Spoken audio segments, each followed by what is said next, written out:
नमस्कार। कल जो हम पढ़ रहे थे उसमें एक छोटा सा चैप्टर रह गया था, उसको आज कंप्लीट कर लेते हैं। कंप्लीट करने से पहले एक बार प्लानर देख लें।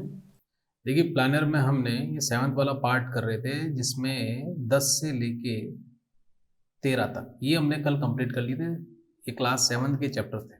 आज ये छोटा सा रेगिस्तान में जीवन है, ये चैप्टर कंप्लीट कर लेंगे। इसके बाद इन्हीं चैप्टर से संबंधित 8th और 9th में भी टॉपिक्स हैं। इसके बाद 8th और 9th को भी हाथ बात कर लेंगे। चलिए आज की क्लास स्टार्ट करते हैं जी। रेगिस्तान में जीवन, हमारे प्यारे राजस्थान में कैसा जीवन है। देखो, ऐसे राजस्थान की बात ऐसा है, राजस्थान की आकृति ऐसे रोम्बस है ना, और इसमें जो रेगिस्तान है वो इस एरिया में है। एक बार हमारे मित्र आए दिल्ली से और आके बोले कि विकास जी, हम राजस्थान में एंटर कर गए हैं कोटपुतली से, तो अब हमें कितनी देर में जयपुर पहुंच जाएंगे। मैंने कहा यार 2-2.5 घंटे में आ जाओगे, आ जाओ आप। तो जयपुर आ गए। वो जयपुर घर आने के बाद बोले बोले भाई, हमें कहीं पर भी सैंड ड्यून्स देखने को नहीं मिले, कहीं पर भी रेत के टीले देखने को नहीं मिले। चारों तरफ हरियाली, अरावली की पहाड़ियाँ, मतलब ऐसा लगा ही नहीं कि हम भैया कोई डेजर्ट वाले एरिया में हैं। तो मैंने कहा भैया, जयपुर से भी करीबन 300-350 किलोमीटर आगे जाके डेजर्ट आपको देखने को मिलेगा। राजस्थान में भी यह जो एरिया है, दक्षिणी राजस्थान, यहाँ पर तो आपको पहाड़ियाँ, हरियाली खूब दिखेगी। इसी तरीके से पूर्वी राजस्थान और ये जो हाड़ौती का अंचल इधर हमारे आता है, कोटा वाला, जहाँ पर मैं अभी हूँ, यहाँ पर वो सैंड ड्यून्स का लेना देना नहीं है, ब्लैक सॉइल है। और ये जो पार्ट है, ये जो हाड़ौती वाला पार्ट है, कोटा वाला जहाँ मैं रह रहा हूँ, यहाँ पर IIT PMT इनकी कोचिंग के लिए बड़ा मशहूर है। ये जो पार्ट है बेसिकली डेक्कन प्लेटो का पार्ट है, डेक्कन प्लेटो का पार्ट है। तो अगर आपको देखने हैं सैंड ड्यून्स तो आपको जैसलमेर, बाड़मेर, जोधपुर, बीकानेर इस साइड में जाना पड़ेगा, मतलब पश्चिमी राजस्थान में जाना पड़ेगा। चलिए स्टार्ट करते हैं आज का चैप्टर। रेगिस्तान पढ़ने से पहले इसकी डेफिनेशन संबंधी, रेगिस्तान होता क्या है।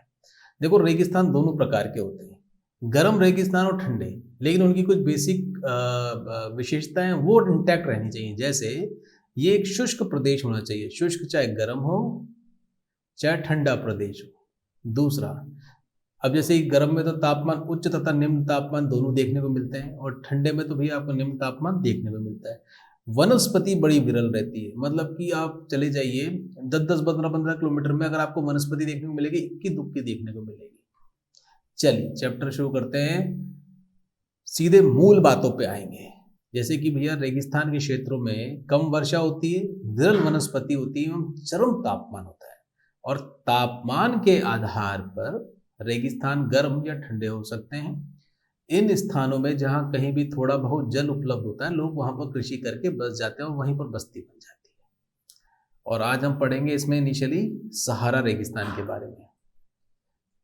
देखो, बड़ी रोचक जानकारी आपको प्राप्त होगी सहारा रेगिस्तान की। विश्व एवं अफ्रीका महाद्वीप के मानचित्र को हम देखते हैं तो वहां पर एक बड़ा भूभाग देखने को मिलता है डेजर्ट का, जिसका नाम है सहारा के रेगिस्तान। ये विश्व का सबसे बड़ा रेगिस्तान है। अब इसके एरिया पे ध्यान देना। हमारे भारत का जो क्षेत्रफल है वो है 3.2 लाख वर्ग किलोमीटर, और यह जो सहारा रेगिस्तान है इसका क्षेत्रफल 8.54 लाख वर्ग किलोमीटर के क्षेत्र में फैला हुआ है। मतलब ऑलमोस्ट 2.5 गुना है ये, समझ रहे, 2.5 गुना है। और 11 देशों में घिरा हुआ है। अभी देखेंगे ना, मैप में देखेंगे सारे देश। चलिए, जैसे ये कह रहा है कि रेगिस्तान के बारे में हम सोचते हैं तो हमारे मस्तिष्क में क्या आता है कि तुरंत रेत का दृश्य उभर जाता है। जैसे कि मेरे मित्रों के मस्तिष्क में भी यही संकल्पना उभर के आई थी। लेकिन सारा मरुस्थल बालू की विशाल परतों से ढका हुआ ही नहीं, वरन यहाँ बजरे के मैदान भी आपको देखने को मिलेंगे और नग्न चट्टानी सतह भी देखने को मिलेंगे। उत्थित पठार, मतलब कि उठे हुए लैटिट्यूड वाले पठार। ये चट्टानी सतह कुछ स्थानों पर 2500 मीटर से भी अधिक ऊंची है। सेम राजस्थान का हाल है। देखो, यहाँ के तुम मरुस्थल एरिया में जाओगे ना तो आपको कई कई जगह तो बिल्कुल चट्टानी इलाके देखने को मिलेगा, फैला हुआ रहेगा चट्टानी इलाका। हमारे राजस्थान में या अपने भारत में जो थारगर रेगिस्तान है, यहाँ पर आपको मालूम है इस समय राजस्थान जो बाड़मेर क्षेत्र है सबसे ज़्यादा तेल का प्रोडक्शन कर रहा है। अच्छा, अगर आप देखते हो तेल के कुएं आपको कहाँ देखने को मिलते हैं? समुद्री अप तटीय क्षेत्रों पे देखने को मिलते हैं। राजस्थान में तो कोई समुद्र नहीं है, फिर तेल की संभावना यहाँ पर कैसे बन गई? देखो, अगर आप डेजर्ट को देखोगे तो कैसा प्रतीत होता है, जैसे कोई किनारा होता है समुद्र का, तो जैसे सैंड ड्यून्स दिखते हैं ना, सेम उसका वृहद आकार आपको डेजर्ट देखने को मिलता है। यहाँ पर जो अवशेष मिले हैं वो साफ स्पष्ट कहते हैं कि यहाँ पर कभी बड़ा सागर रहा होगा, जिसका नाम है टेथिस सागर। यदि हम भारत के परिप्रेक्ष्य में बात करते हैं, सेम कॉन्सेप्ट और ये अपने सहारा मरुस्थल के लिए भी एप्लीकेबल होता है। क्या आप जानते हो, ट्रिविया देख लेते हैं। ये कह रहा है कि आपको जानकर आश्चर्य होगा कि आज का सहारा रेगिस्तान एक समय में पूर्णतः हरा भरा मैदान था। सहारा की गुफाओं से प्राप्त चित्रों से ज्ञात होता है कि यहाँ नदियां तथा मगर पाए जाते थे। हाथी, शेर, जिराफ, शुतुरमुर्ग, भेड़, पशु, बकरियां सामान्य जानवर थे। यहाँ की जलवायु परिवर्तन ने इसे बहुत गर्म व शुष्क बना दिया। क्लाइमेट चेंज का अगर इफेक्ट देखना है तो देख लो भैया, सहारा मरुस्थल, ये हमारे राजस्थान में, मतलब अपने भारत में राजस्थान का थार का मरुस्थल देख लो। अच्छा, अब जो 11 कंट्रीज हैं उनको एक बार देख लो। देखो मैपिंग में भी आपको काफी लाभ देगा। ये देखो सब सहारा मरुस्थल, ये हमारा लाल सागर है, ऊपर भूमध्य सागर है, ये महासागर है और ये भी महासागर है। ध्यान रखना, हमने पढ़ा था ना कि अफ्रीका, जब कॉन्टिनेंट पहला चैप्टर उठाया था, कॉन्टिनेंट के बारे में पढ़ा था कि कितने तरफ कितने महासागरों से घिरा हुआ है। यदि अगर भूमध्य सागर आ जाए ऑप्शन में तो काट देना भैया, सागर है, ये ओशियन है। क्लियर? चलो साहब देश देख लो। देखो हमने क्या कर रखा था, ये अफ्रीका के सारे देश याद कर रखे थे, तो उसके लिए कुछ निमोनिक्स बना रखे थे। आपको ठीक लगता हो तो आप यूज में ले सकते हो। जैसे ये मोरक्को है, अल्जीरिया, लीबिया, मिस्र। हमने इसका बना रखा था मैटली। एम से हो गया मोरक्को, ए से हो गया आपका अल्जीरिया, और टी से हो गया ट्यूनिशिया, सॉरी, एल से हो गया लीबिया, और ये अपना मिस्र हमें याद ही था क्योंकि भैया यहाँ पर क्या है, लाल सागर है, रेड सी है। एक तो सीक्वेंस ये बन गया, मतलब एक चौखाना तो ये बन गया। अगले पे चलो, इसको हमने क्या याद करा था, एमएनसी, एमएनसी, और ये एसई था, एमएनसी एसई। एम से हो गया माली, नाइजर, और ये आपका छड़, सूडान और इरित्रिया, एक ये बन गया था। देखो 5 और आपके 5, 10 तो आपको देश सीधे के सीधे याद हो गए, मैटली और एमएनसी एसई। आपके हिसाब से आप कोई नया अच्छा निमोनिक भी बना सकते हो। अब हमारे जबान पे ये बैठा हुआ है तो मेरे जबान पर यही बैठा हुआ है, मैटली और एमएनसी एसई। इस प्रकार से आप भी बना सकते हो। ये अपना पश्चिमी वेस्टर्न सहारा हो गया और ये मौरतानिया हो गया। अब देखो आपको झटके में 11 देश याद हो गए, और आपको ये भी ध्यान आ गया कि इन 11 देशों में सहारा का अवस्थित फैलाव हुआ है। और ये सोमाली गणराज्य, इसको भी देख लेना, इसको हॉर्न ऑफ अफ्रीका बोलते हैं। देखो सींग सा निकला हुआ है ना, जब हम मैपिंग करेंगे तो इसको भी देंगे, ये सींग सा निकला हुआ है, इसलिए बोलते हैं हॉर्न ऑफ अफ्रीका बोलते हैं इसको। ये हमारा लाल सागर है, और भैया इस सहारा रेगिस्तान से ही कर्क रेखा होके गुजरती है। यहाँ की जलवायु ऑब्वियस सी बात है, जलवायु अत्यधिक गर्म और शुष्क है। वर्षा ऋतु अल्पकाल के लिए होती है। आकाश बादल रहित एवं निर्मल होता है। नमी संचय होने की अपेक्षा तेजी से वाष्पित हो जाती है। कारण भी यही है भैया, बादल रहित है, निर्मल है, तो सीधे वाष्पीकरण होता है। दिन का तापमान 50 डिग्री सेल्सियस तक पहुंच जाता है। रेत एवं नग्न चट्टानें अत्यधिक गर्म हो जाती है, और इनकी वजह से पार्टिकल आपस में मिलते मिलते विकिरण होते हैं, एकदम से सब कुछ गर्म हो जाता है। लेकिन सबसे कमाल की बात यह है कि यहाँ पे रातें अत्यधिक ठंडी होती हैं, बालू रेत होती हैं, तुरंत अपना हीट ट्रांसफर कर देती है, ठंडी भी बहुत जल्दी होती है। जैसे पत्थर हुआ, ये तो स्टोर करके रखते हैं, इनको अपना टेम्परेचर रिड्यूस करने में बड़ा टाइम लगता है, पानी, पत्थर, मिट्टी। लेकिन ये जो बालू है, रेत, ये इनमें एक तो गैप बहुत ज़्यादा होता है, इसलिए क्या करती हैं भैया, इनसे ट्रांसफर हीट भी बहुत जल्दी होता है। मैं आपको एक बात बताता हूँ, इसमें ऐसे बता रखा है, तापमान गिरकर हिमांक बिंदु तक पहुंच जाता है, लगभग 0 डिग्री सेल्सियस तक। एक बार क्या हुआ था, हम जैसलमेर घूमने गए थे, हमारे एक मित्र थे, उनके पास गए थे। 3-4 यूं मान लीजिए 15-20 झोंपड़ियों की, जैसलमेर में दूर दूर ढाणी बोलते हैं, जैसे आप गांव बोलते हो ना, वहाँ पर ढाणियाँ होती हैं कि साहब ये ढाणी है, 15 झोंपड़ियों की। उससे थोड़ी दूर चले गए, 2 किलोमीटर आगे, वहाँ पर एक ढाणी है, तो ऐसी उसकी ढाणी थी। उसके घर से गए थे हम भैया, रात को वहीं रुके, और जून जुलाई के महीने पे गए थे, कोई माइनिंग के सिलसिले में हम गए थे वहाँ पे। तो वहाँ रुके, रात को उसके घर ही चले गए थे। दिन में तो बिल्कुल 45-50 डिग्री तापमान था, खूब गर्मी पड़ रही थी। हम वहाँ पे उसके 6-7 बजे घर पहुँचे। 8 बजे हमने जैसे ही भोजन करना शुरू किया तो ठंडी ठंडी हवा आनी चालू हो गई थी। तो हमने उससे कहा था, भाई देखो, हम अंदर नहीं सोएंगे, हम सोएंगे बाहर, है ना, हमारे लिए तो खाट लगा दी। तो हम 2 मित्र थे, दोनों के लिए हमने उसने खाट लगा दी, और एक खाट और थी उसकी वहाँ वैसी रखी हुई थी। तो रात को जो उनकी माँ थी वो आई, बोले कि, मतलब बोले हमसे, बेटा ये तुम्हें चद्दर रख के जा रही हूँ। चद्दर के पतली हुई, पतली पतली रजाई थी, बोले रख के जा रही हूँ, उसको रात को काम पड़ेगी, ओढ़ लेना। तो हमने कहा ठीक है, आज तो आनंद लेंगे, ऐसी गर्मी में क्या इन चद्दरों की आवश्यकता पड़ेगी, पतली रजाइयों की क्या आवश्यकता पड़ेगी। वहाँ पर उसको खेस बोलते हैं। अब रात को हुआ क्या, हम तो सो गए। अब रात्रि में पता नहीं उसका छोटा भाई आया और उसने सोची साहब इनके पास चादर होगी, उसको शायद अंदर कोई चादरों की आवश्यकता पड़ेगी, वो दोनों चादरों ले गया भाई अंदर। अब रात के जैसे ही 1-1.5 घंटे गुजरे और हमें ठंड लगनी चालू हुई, और ठंड भी शानदार वाली लगनी चालू हुई। अब सब हम चादर ढूंढे। अब पहले तो हमने 2 कर रखे थे, दोनों अलग अलग खाट पे सो रहे थे।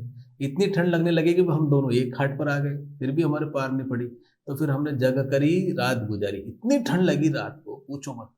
अब क्या कहते हैं उनसे, खाट को कभी झोपड़ी के पास ले जाते, कभी छान के नीचे ले जाते, जगह चेंज करते रहे। फिर 4 बजे के आसपास उनकी माँ जब बाहर आई तो उन्होंने देखा ये छोरे कहाँ चले गए, ये तो यहाँ सो रहे थे, इनकी जगह कौन सी बदल गई। देखा तो हम दूसरे छप्पर के नीचे पड़े हुए थे, मतलब सोने की कोशिश कर रहे थे। तब वो बेचारी भागी भागी अंदर से हमारे लिए खेस लेकर आई और उड़ाया, फिर हमें नींद बढ़िया सी। तब हमें महसूस हुआ था कि रात में रेगिस्तान में कितनी शानदार सर्दी पड़ती है। देखो आप एक चीज का ध्यान रखना, जहां पर भी बहुत विरल आपको जलवायु के विशेषताएं देखने को मिलेगी, वहां पर जो कपड़े लगते होंगे ना वो हमेशा फुल होंगे, भरे पूरे होंगे। जैसे आप राजस्थान में जाएंगे तो आपको मोटे कपड़े देखने को मिलेंगे, कॉटन के ऊपर से लेके नीचे तक के देखने को मिलेंगे। मेरा कहने का तात्पर्य उससे क्या, ठंड से भी और गर्मी से, दोनों से बचाव रहता है इनका। आगे देखेंगे वनस्पति जात एवं प्राणी जात, कैक्टस, खजूर, पेड़ एवं एकेशिया। एकेशिया का ध्यान रखना, ये भैया मरुस्थलीय प्रकार की वनस्पति है। खजूर वगैरह मिलते ही हैं। जैसे भी हम बात कर रहे थे ना भैया, ये कैसा लगता है जैसे कि कोई समुद्र के नीचे का हिस्सा हो। तो वैज्ञानिक को यहाँ से मछलियों का कंकाल भी मिले हैं। आगे देख लो भैया, लोग बाग वहाँ के जीवन कैसा है यह भी देख लो। सारा रेगिस्तान की कष्टकारी जलवायु में भी विभिन्न समुदाय के लोग निवास करते हैं, भिन्न भिन्न क्रियाकलापों में भाग लेते हैं। इनमें बेदुइन एवं तुआरेग भी शामिल हैं। देखो ध्यान रखो, एग्जाम में यदि आ जाए आपके भैया बेदुइन और तुआरेग जनजाति है, ये कहाँ मिलती है, तो आप बता देना भैया सहारा रेगिस्तान में मिलती है। कहाँ? सहारा रेगिस्तान में मिलती है, ध्यान रखना। एक भी ऐसी ना बुश जनजाति है, उसके बारे में एक बार आया था। ये बुश ट्राइब है, कहाँ मिलती है, ऑप्शन दे दी थी अफ्रीका में, कंट्रीज दे दी थी 4 पर्टिकुलर, बताओ ये कहाँ पर मिलते हैं बुश ट्राइब्स। चलवासी जनजाति एक स्थान से दूसरे स्थान पर जाते हैं, मतलब कि घुमक्कड़ प्रकार प्रकृति के होते हैं। यहाँ पर धूल भरी आंधियां चलती हैं, गर्म वायु से बचने के लोग भारी वस्त्र पहनते हैं। क्लियर? सहारा में मरुद्यान एवं मिस्र में नील घाटी लोगों के निवास में मदद करती हैं। जल की उपलब्धता होने से लोग खजूर के पेड़ उगाते हैं। चावल, गेहूं, जौ एवं सेम जैसी फसलें भी आसपास उगाई जाती हैं। मिस्र में उगाई जाने वाली कपास पूरे विश्व में प्रसिद्ध है। जो इजिप्ट का कॉटन है वो तो वर्ल्ड फेमस है ही, नील नदी की देन है। अब देखो एक चीज को समझो आप, ये कह रहे हैं तेल की खोज संपूर्ण विश्व में अत्यधिक मांग वाले इस उत्पाद को अल्जीरिया, लीबिया और मिस्र में होने के कारण सारा रेगिस्तान में तेजी से परिवर्तन हो रहा है। यहाँ पर महत्वपूर्ण लोहा, फास्फोरस, मैग्नीज एवं यूरेनियम सम्मिलित है। एक बात समझो मेरे दोस्तों कि वर्तमान में अफ्रीका कॉन्टिनेंट में हर कंट्री अपना रुतबा रखना चाहती है, उसमें भारत भी लगा हुआ है। और चाइना ने तो इतनी फोर साइटेडनेस दिखाई कि उसने एक बोलते हैं कर्ज के जाल में फंसाने के लिए खूब कर्ज देना स्टार्ट कर दिया, खूब वहां पर कंट्रीज को, और वहां पर अपना इंफ्रास्ट्रक्चर बनाने में लगा हुआ है। कारण यही है कि जो अफ्रीका अनटच्ड, अनएक्सप्लोरेबल था, किन हिसाब में, मिनरल्स के हिसाब में, वहाँ के नेचुरल रिसोर्सेज के हिसाब में, तो उनको उत्पादन को प्राप्त करने के लिए सभी कंट्रीज इस समय दौड़ भाग कर रही हैं अफ्रीका की तरफ। चीन की प्लानिंग हमारी प्लानिंग से 20 से 30 गुना स्पीड से काम कर रहे हैं वो, आप देखो। लेकिन फिर भी एक सुखद अनुभूति की बात यह है कि भारत आज अफ्रीका कॉन्टिनेंट में सबसे ज्यादा दवाइयां एक्सपोर्ट करता है, चाइना भी इतनी नहीं करता। तो हमारा जो सॉफ्ट विदेश नीति के अंतर्गत अफ्रीका के साथ लोगों के साथ एक जुड़ाव है, वहाँ यूनिवर्सिटीज बनाना, वहाँ के बच्चों को यहाँ पढ़ने के लिए वीजा देना, खूब काम चल रहे हैं। और उसके पीछे कारण यही है, देखो जैसे राजस्थान में इस समय बाड़मेर में जो ऑयल निकल रहा है वो भारत में सबसे ज्यादा ऑयल का प्रोडक्शन हो रहा है। कारण यही है कि अब सहारा रेगिस्तान में भी अगर ये खोज करेंगे तो कई जगह इनको तेल के कुएं मिलेंगे, जैसे अल्जीरिया, लीबिया, मिस्र में तो मिल ही गए। और मैग्नीज, यूरेनियम, लोहा, फास्फोरस, नेचुरल रिसोर्सेज भरपूर हैं अफ्रीका में। अब अफ्रीका का कबाड़ा होना चालू होगा, आप देखना अगले 10 साल में। सांस्कृतिक जीवन शैली में भी यहाँ पे इसी कारण परिवर्तन आ रहा है। क्लियर? भवन, ऊंचे ऊंचे मॉल, शहरों का मेक ओवर, ये सारे आज चीज आपको देखने को मिलेंगे। अभी हमने जैसे गर्म रेगिस्तान देखा, इसी तरह ठंडे रेगिस्तान देख लो। ठंडे रेगिस्तान में हमारा लद्दाख फेमस है। अब देखो लद्दाख के बारे में एक चीज़ और देख लो, ये इसका अगर आप संधि विच्छेद करो तो ये ला और दाख, ला मतलब होता है पर्वतीय दर्रा और दाख मतलब होता है देश। ला मतलब पर्वतीय दर्रा। देखो अभी हम दर्रों के बारे में आप देखना, अधिकतर दर्रों में आपको ये ला शब्द खूब मिलेगा। अभी बताते हैं, देखो आपको एक बार देख लो भैया। अब इसमें कुछ इंपॉर्टेंट क्वेश्चन आ रहे हैं। जम्मू कश्मीर के पूर्व में बृहद हिमालय में स्थित लद्दाख एक ठंडा रेगिस्तान है। कहां पर इसकी अवस्थिति है? पूर्व में। किसके? जम्मू कश्मीर के। जम्मू कश्मीर के ईस्ट में क्या है? बृहद हिमालय है। और यहां पर क्या स्थित है? लद्दाख स्थित है। ठीक है, आगे देखो, इसके उत्तर में काराकोरम पर्वत श्रेणियां हैं। इसके भैया नॉर्थ में चले गया तो क्या है? काराकोरम है। और भैया इसके साउथ में चले गया तो क्या है? जास्कर है। और आप पर्वत की ऐसी श्रृंखला देखोगे ना तो श्रृंखला ऐसी है। कालजा इसको मैंने याद कर रखा था। का से काराकोरम, ल से लद्दाख और जा से जास्कर, ये इसमें ऊपर नीचे चलती है सीरीज। अगर आपसे पूछ लें नॉर्थ टू साउथ तो बताना क्या? कालजा पहले पड़ेगी पर्वत श्रेणी, लद्दाख दूसरे नंबर पे पड़ेगी और जास्कर तीसरे नंबर पे पड़ेगी। एक और इंपॉर्टेंट चीज इसमें, लद्दाख से होकर अनेक नदियां बहती हैं जिनमें सिंधु नदी प्रमुख है। और ये लद्दाख में एक हिमानी है, गैंगरी हिमानी, इसको अच्छे से याद कर लेना। अगर एग्जाम में आ गया ये बताओ भैया, गैंगरी हिमानी कहाँ पर बहती है? या मतलब बर्फ वाली नदी कहाँ पर बहती है? तो कहाँ है? लद्दाख में। ध्यान रखना, लद्दाख में। लद्दाख की ऊंचाई कारगिल में लगभग 3000 मीटर से लेकर काराकोरम में 8000 मीटर से भी अधिक पाई जाती है। देखो आप जैसे जैसे नॉर्थ की तरफ चलोगे ना तो पहाड़ी की ऊंचाई बढ़ती जाएगी। जास्कर, जास्कर से ऊंची लद्दाख, लद्दाख से ऊंची आपको काराकोरम देखने को मिलेगी। तो यही कह रहे हैं 3000 मीटर कारगिल थी, जैसे जैसे आप काराकोरम में गए आपको 8000 मीटर तक की ऊंचाई देखने को मिली। अच्छा, अधिक ऊंचाई के कारण आप सभी जानते हैं जलवायु अत्यधिक शीतल एवं शुष्क होती है। और अधिक ऊंचाई पर जाने पर वायु की जो परत पतली होती है, जिससे सूर्य की गर्मी की अत्यधिक तीव्रता महसूस होती है। मतलब सूर्य की किरणें जब आती हैं, अगर विरल है तो उसको काटने के लिए ज्यादा चीज तो मिलती नहीं है, सीधी आपकी त्वचा पर डायरेक्ट पड़ती है। अब उससे नुकसान क्या होता है? देखो हमारा छोटा भाई आर्मी में है तो उसकी पोस्टिंग लद्दाख थी, तो हम लद्दाख घूमने गए। लद्दाख घूमने गए तो उन्होंने पहले बता दी थी, देखो भैया यहाँ पर आप जा रहे हो ना, ये जितने भी लोग सनस्क्रीन वनस्क्रीन लेके आए कोई काम नहीं आएगी। पहला काम आप क्या करना, उसने हमें अरंडी की तेल की शीशी दे दी। अरंडी का तेल होता है, बोला ये अरंडी का तेल अपने हाथों में और मुंह पर लगाते रहना, हर 2-4-5 घंटे में लगाते रहना। उसने बोल दिया था भैया ये जो सूर्य की किरणें आती है ना यहाँ पर आपकी, आप अभी जैसे तुरंत ही आए हो ना, तो एक तो आपके एक्लेमेटाइज नहीं है स्किन, तो तुरंत जल जाएगी।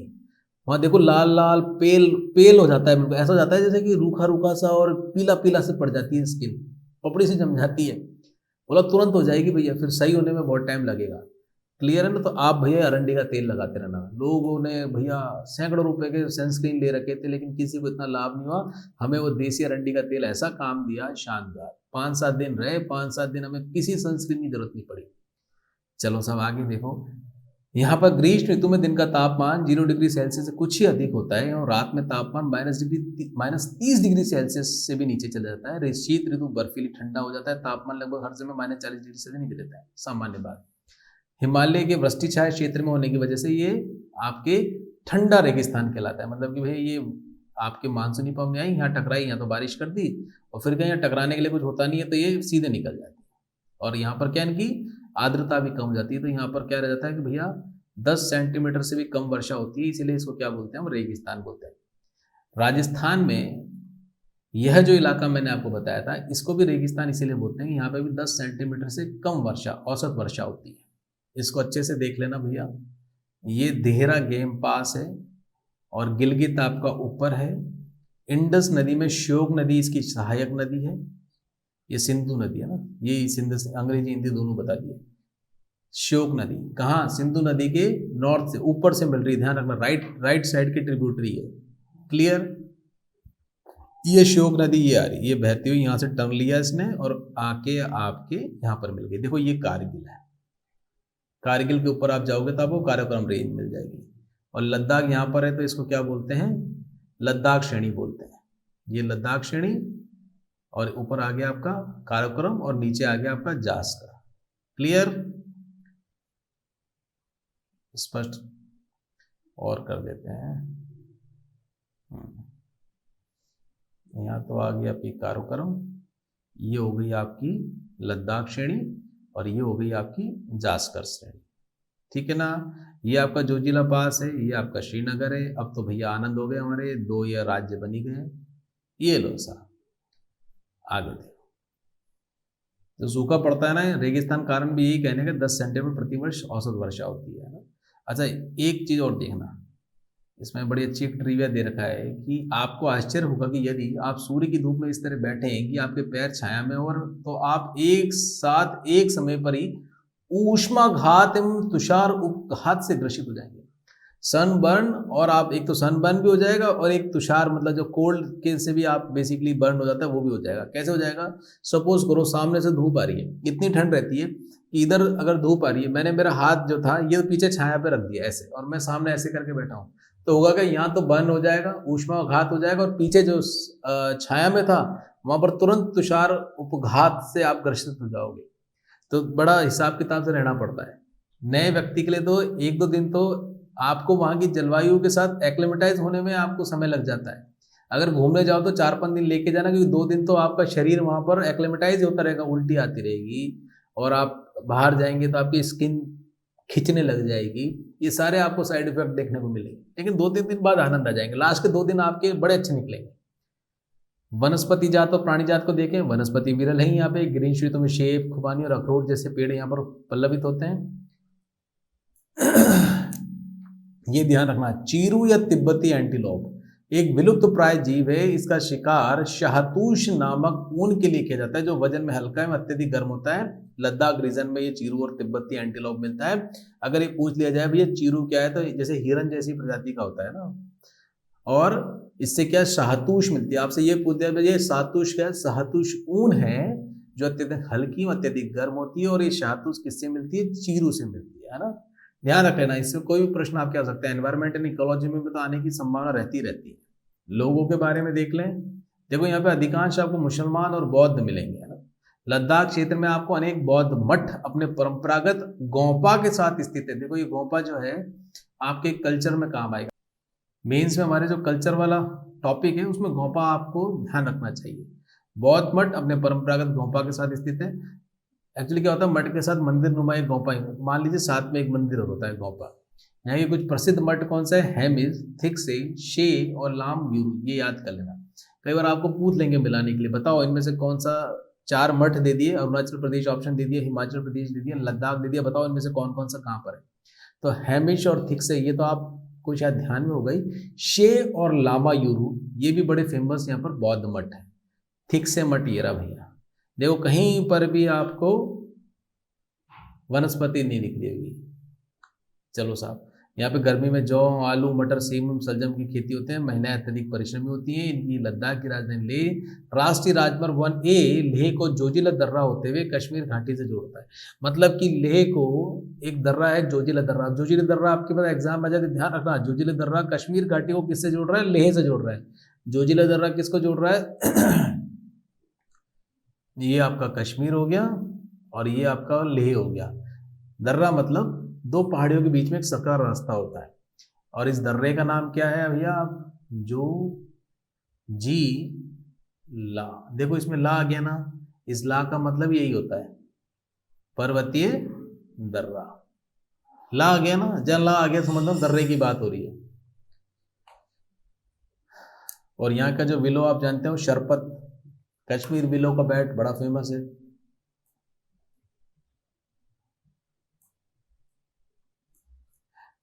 देखो दर्रों का नाम देख लो, मनाली लेह राजमार्ग 4 दर्रों से होकर गुजर जाता है। रोहतांग ला, बारालाचा ला, लून गालाचा ला, टंगलंग ला। भैया इनको अवश्य याद कर लेना। ये मनाली है, ये लेह है। देखो इनकी मुझे एक्चुअल क्रोनोलॉजी तो देखनी पड़ेगी, लेकिन आप ये याद रखना, इनके बीच में 4 दर्रे पड़ते हैं। रोहतांग ला, बारालाचला, लुनगालाचला और टंगला, रोबालुटंग। तो आप इसमें बालू टंग और रोहो बालू टंग या रोहित की बालू टंग गई, ऐसा कुछ याद कर लेना जिससे आपको याद हो जाएगा कि भैया ये 4 प्रमुख एक दर्रे हैं जो कहाँ मिलेंगे आपको, मनाली से लेह के राजमार्ग के बीच में मिलेंगे। क्लियर। अब इनमें से पुनः ध्यान रखना, कभी भी सीक्वेंस बनाने के लिए आ सकता है आपके पास कि टंगलंग ला दर्रा दे दिया और पूछ लिया भैया इसकी अवस्थिति कहाँ पर है, 4 ऑप्शन आ जाएंगे, उसमें से अगर एक भी आपको पकड़ में आ गया तो आपका आंसर बन जाएगा। क्लियर। गोपा का ध्यान रखना, कल्चर वाला जो मेंस का आपके टॉपिक्स हैं उनमें इंपॉर्टेंट है गोपा दर्शन। आगे कोई इसमें विशेष नहीं है, आपको बस एक काम और करना है कि इसके जो प्रश्न हैं इनको एक बार पढ़ लेना, मन में ब्रेनस्टॉर्मिंग कर लेना, ये भी अवश्य देख लेना। तो हमारे 7th का कंप्लीट हो गया। इसके बाद 8th और 9th में से रिलेटेड और अन्य टॉपिक्स भी हैं, उनको भी हम देख लेंगे। चलिए, आज के लिए छोटा सा ज्योग्राफी का चैप्टर 7 का रह गया था, इसको आप अपडेट कर लेना। ओके, धन्यवाद।